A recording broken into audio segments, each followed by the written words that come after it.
Welcome to Latinas on the Plaza's first virtual fundraiser. My name is Tamika Lachey Morales and I'm an instructor here at Latinas on the Plaza. And this year we are embarking on a whole new journey, that of creating Super Her. In our world, we have those that take the traditional route, grammar school, high school, college, and career. And they find much success on that path. But few choose to take the non-traditional route, like those who are undocumented. Their trajectory is grammar school, high school, and then a cash-paying job. These resilient girls wait and hope that the laws will change so that they too can partake in college with in-state tuition and scholarships. And then we have those who do have access, and they find themselves at work with an employer that doesn't see them, and they're not sure how to rise. So tonight, we're gonna hear stories from 4 of our alumni who are gonna share their early aspirations and then what life was like when reality set in. But this evening is built around you, Super Her makers, because we know that you didn't get to where you are alone. So we need you tonight by way of generous donations, by clicking on that donate button, or by bidding on our silent auctions. Bid high and bid often. Our silent auction will be open until September 2nd, 9 p.m. Central Standard Time. And with that, let's begin our show. Hi, my name is Genesis, but people call me Gigi, and I'm 7 years old in the Little Arrows program. I want to be a famous ballerina, a fashion designer, an artist, and a singer.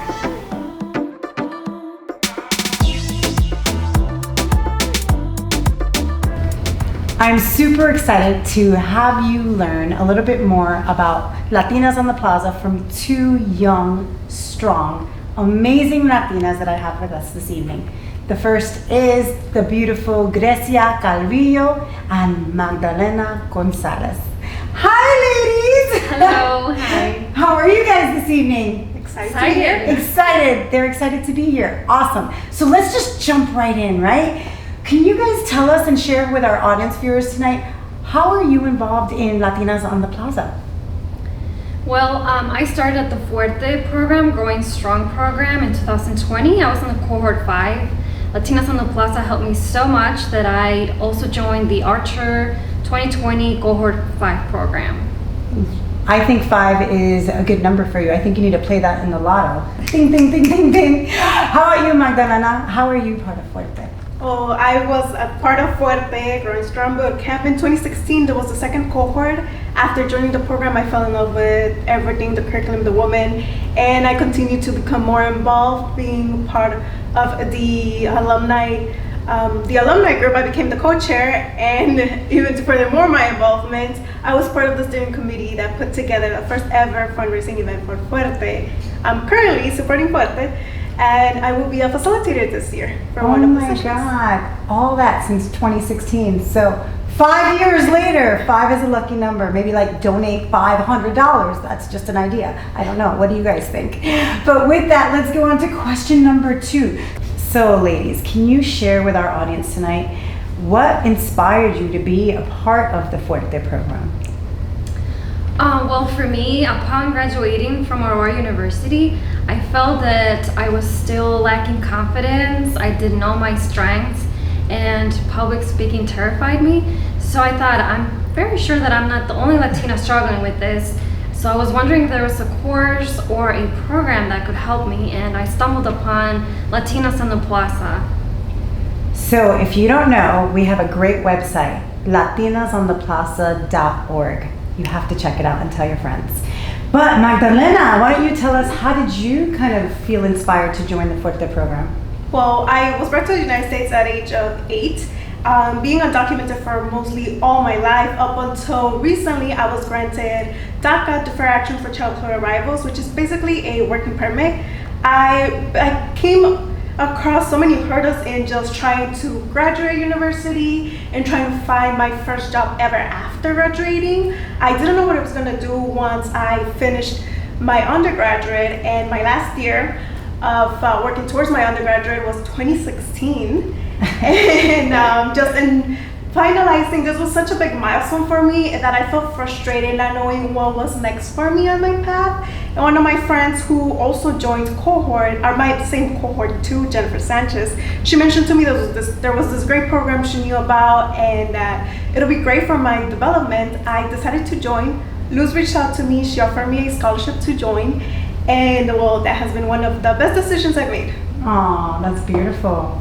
So let me ask you, ladies, when you were a little girl like Gigi, what were some of your dreams and aspirations? What did you think you were going to be when you grew up? And are you doing that now? So when I was a little girl, I always dreamed of being a ballerina and a medical doctor. That's just like Gigi. Well, maybe not the medical doctor, but the ballerina. So I did not become a medical doctor, but I've been working in healthcare in the administrative side, and I do dance for a hobby. So I think you're doing what you dreamed about, right? Yes. For the most part. And how about you, Magdalena? Are you doing what you dreamed about? Oh, when I was a little girl, I remember my mom will go off to work. She will come back and find me with lipstick on hand and then one happy smile across my face looking like the Joker. Ever since I fell in love with makeup, I knew I wanted to do something along makeup. Once I was in high school, I realized I wanted to go through business school and then hopefully open up my own beauty salon or something related. Fast forward 15 or so years later, I work for the financial services pipeline for providing programs for those individuals that are not aware of many resources out there for themselves in the financial industry. And I've also just recently began this year to offer my services as a makeup artist. And if you like my makeup tonight, this evening, actually not just mine, but all the ladies that you were seeing tonight, their beautiful faces were done by the one and only Magdalena Gonzalez. So check her out if you need your makeup done. Thank you. So I have another question for you guys. So ladies, for our viewers tonight, can you share, what are your thoughts on why do you think it's so important to have a program like the ones that are offered by Latinas on the Plaza for young girls like you? Well, I think it's important because it helps us teach us skills that maybe, we as Latinas are in disadvantage compared to other, students. So if we acquire those skills, then we are more competitive in the market to get a better job, higher pay, and maybe even holding an executive level position at some company. Awesome. Magdalena? Well, I would say for myself, it's just as I grew up, I always was negotiating for probably all my life, and then I recall going to mercado, my mom would tell me, diles que solamente tienes 10 pesos para tu dulce. I would do exactly that. And that was negotiating. As I grew up and I started to become this adult and complying with the normalizing myself, trying to be just assimilated into the culture. I then realized that I kind of lost my childhood voice. I lost myself, and when I first started to work in my career field job, I was scared to even ask for a day off that I had already accumulated over the year. I didn't know how to ask for a pay raise or let them know that I was interested in specific positions. And so I feel like once I joined Fuerte, I was able to do this so easily. I was able to learn how to bring forth my value to an organization. I started to feel more comfortable with the uncomfortable, and I kind of steered away from the imposter syndrome. Oh, I love that. I started to feel comfortable with the uncomfortable. I think we've all been in a position like that at least once in our life. So with that, then I have to ask, which is the whole reason why we are here tonight with our Super Her makers. Ladies, are you a Super Her? Well, I'm a Super Her in the making. I am currently enrolled in courses for my master's program in healthcare administration, and I made that decision after completing my Fuerte program. So yes, I'm a Super Her in the making. I love it. Super Her in the making. How about you, Magdalena? I'll have to say that I am a Super Her in the making with my makeup business. I currently just obtained my project management certificate, which I made a hard decision to kind of leave my full-time job just to focus on obtaining that certificate, which was something that I wasn't accustomed to. I always wanted to have financial stability, and I realized this is the time. And I'm currently an independent contractor, and I also do makeup on the side with the hopes of working out something to opening up my own makeup line. Wow, you both actually sound like super hers already to me.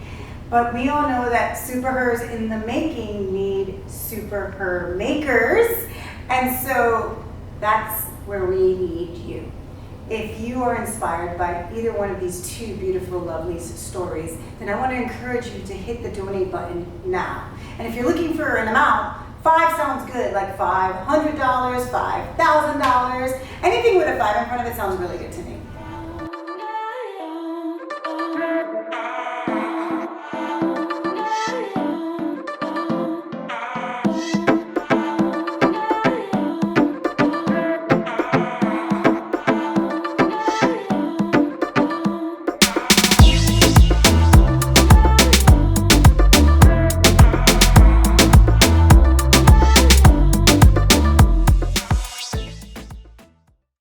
Let's welcome now the woman who is behind this amazing mission to support Latinas and women of color, Luz Canino-Baker.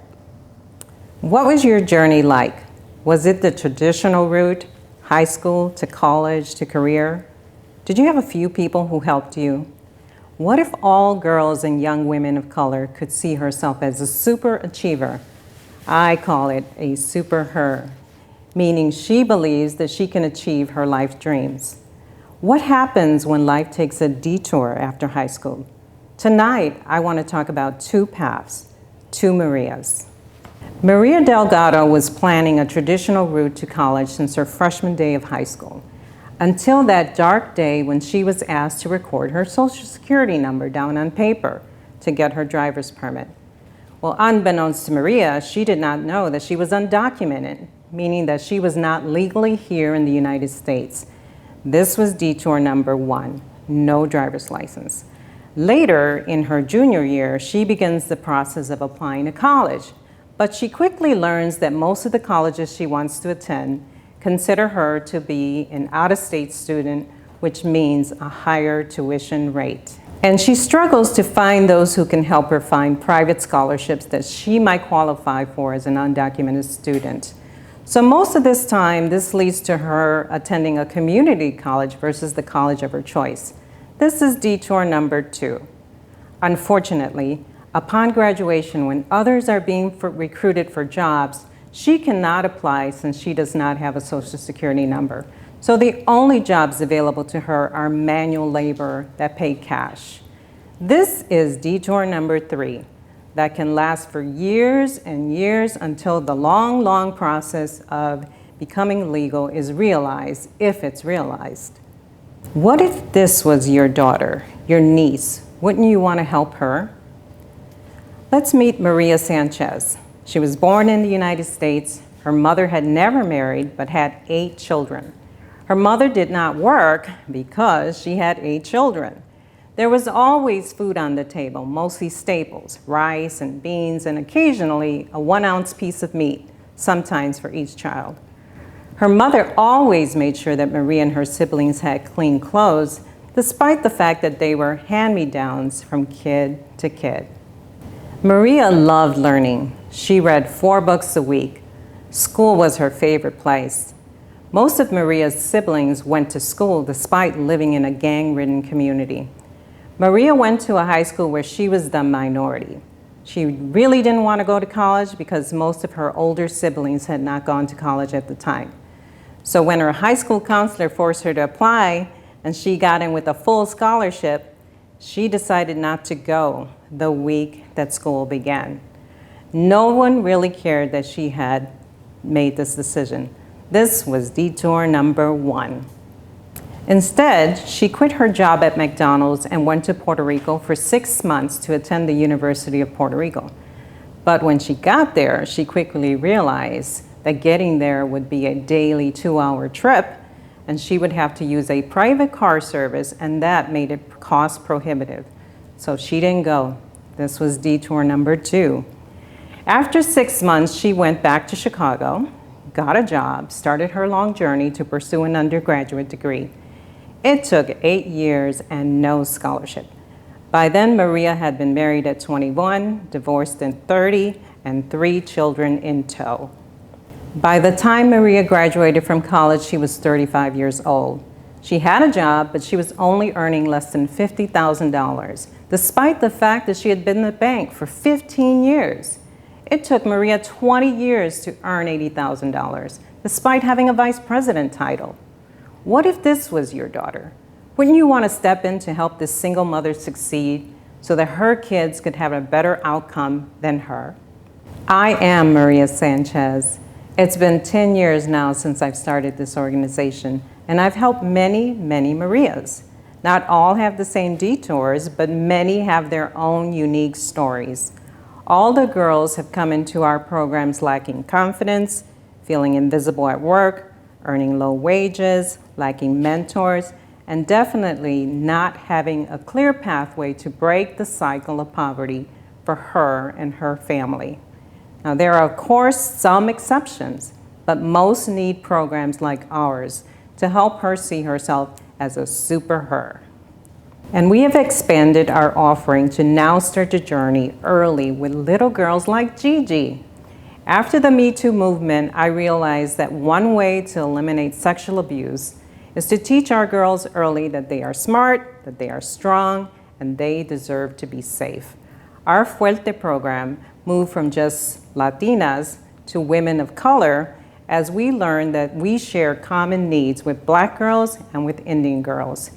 And our longest running program, Arch Her Leadership, where we arch her leadership forward, continues to run with Latinas leading in their field of expertise. As you've heard, the innocent of a child's dream to one day be a ballerina. It should behoove us all to make that happen. We need your support to continue to offer our girls and our women of color support, encouragement, and challenge her to become a super her. Donate now and bid on our silent auctions. Your dollar can change her pathway. You can be a super her maker.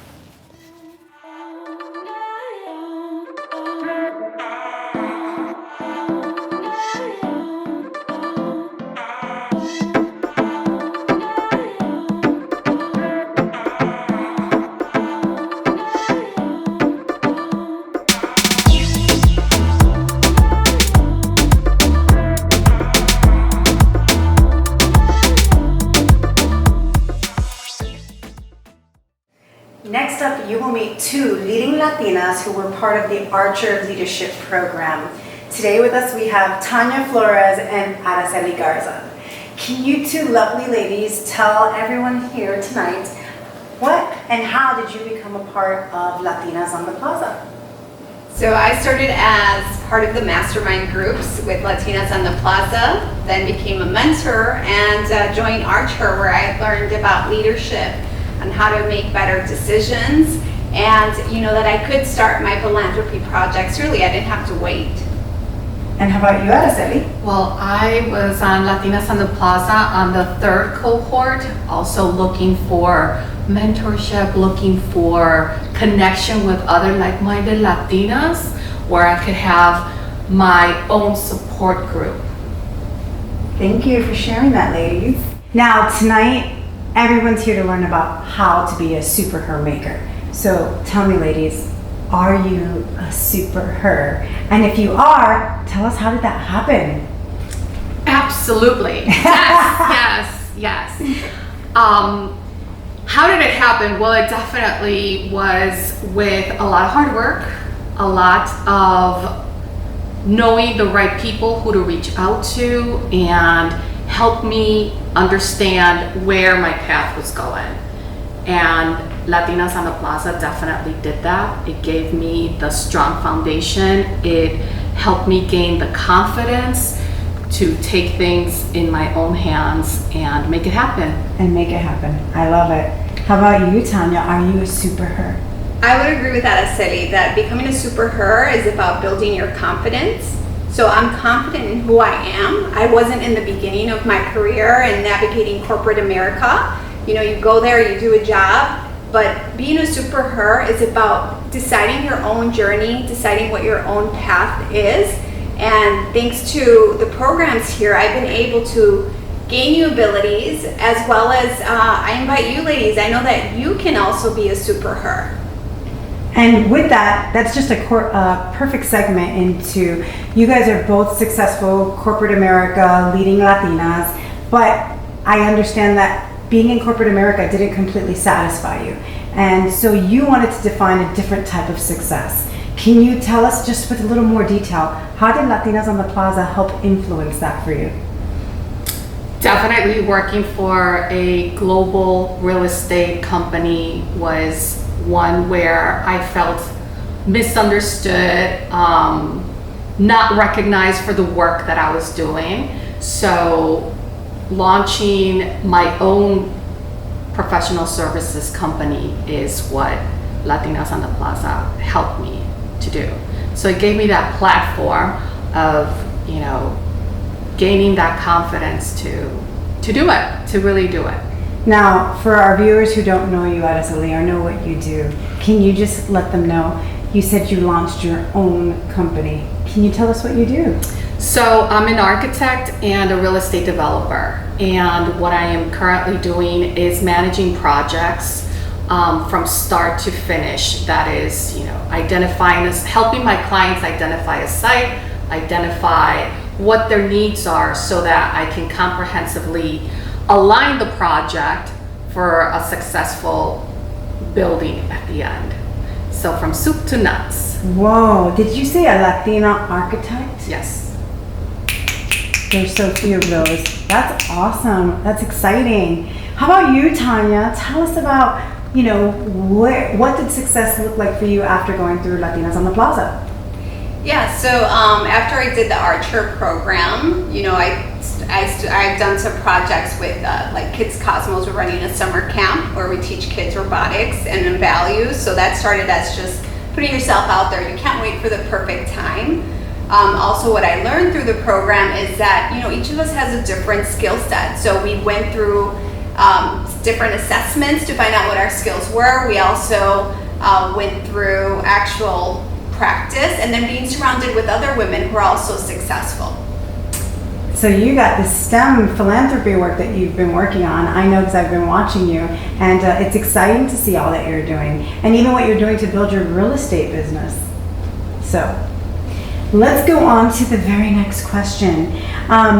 What did you kind of want to be, or when you were a little girl? Think about our Gigi, our Genesis, right? What was that dream that you had of becoming, and is like what you're doing today part of this big dream that you had? So we'll start with you, Araceli. When I was a little girl, I wanted to build houses. That's what I wanted to do. Build houses. I was fascinated with houses. And, you know, lo and behold, building major buildings. I'm building schools, I'm building office buildings, I am building hospitals. Whoa, so basically what you're telling me is your dream of building houses was just too small. And after going through Latinas on the Plaza, your dream just got a whole lot bigger, and you're making it happen, which is even more exciting. Right. And then Tanya, tell us, what was missing from corporate America to help you really feel successful for yourself? So when you work on corporate America, you really get hired to do a job and to do a role. It's not about seeing you grow or find your potential. So when you join an organization like Latinas on the Plaza, it is all about you developing your skills, owning your power, and using it to, if you're working in corporate, great, to even become a better part of that company or to build something on your own. And so you decided to? So I decided to be in real estate because I want to see more women grow financially. So right now I coach other real estate agents, I help clients, and then we're also doing financial coaching right now Because if we make more money, we have more money to give to organizations like Latinas on the Plaza or other organizations out in the world to make our communities better. And what's so important about that is that growing up in the Latino culture, we don't know that much about financial literacy. So what you're doing sounds fantastic, and it sounds like it's something that's definitely really needed in our community. That's awesome. So I just have one more question for you, lovely ladies. I want you to tell me, what would you say to the Gigis, to the Maggies and the Grecias and our future leading Latinas? What advice would you give them? I would say, don't take a no. When someone tells you you can't do something, say, I'm going to do this, and find a way. And look for those winners, for those people that believe in you and that are ready to support you, like this organization, Latinas on the Plaza. You know, it's here to support girls that are young, women that are, you know, in their mid-ages, and older women like ourselves with the covered up gray hairs. We're not that old. Latinos don't grow old. We get better. We're like fine wine, right? How about you, Araceli? Well, you know, I would tell the little girls, you know, to believe in their dream, to really pursue it, despite some of the challenges that they may come across, but that there's other Latinas out there that are here to support them. So for the mature Latinas, I mean the seasoned Latinas, mid-career, looking for a place to network, to gain the support, come join us. This is a great organization. We are here, we're here ready to support you. We're here ready to make your dream happen. You heard it from them. The time is now.